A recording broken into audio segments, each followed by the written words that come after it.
ఇప్పుడు దీన్ని చదివి చెప్పాలండి ఈ ప్రపంచానికి దేవుడు ఎవరో, దీన్ని చదివి చెప్పాలండి. ఇదే సాక్ష్యం.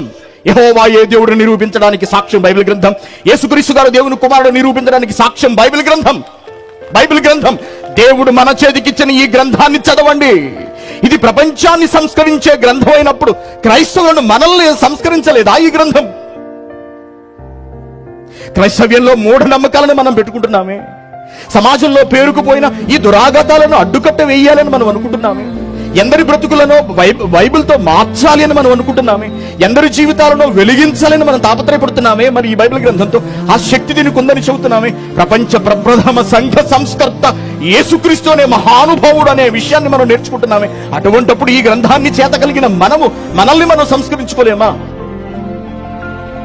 మన మూఢనమ్మకాన్ని మనం మార్చుకోలేమా? మన పద్ధతిని మనం సవరించుకోలేమా? మనం దేవునికి దగ్గర కాలేమా? ఆలోచించండి, ఆలోచించండి దేవునికి నెల.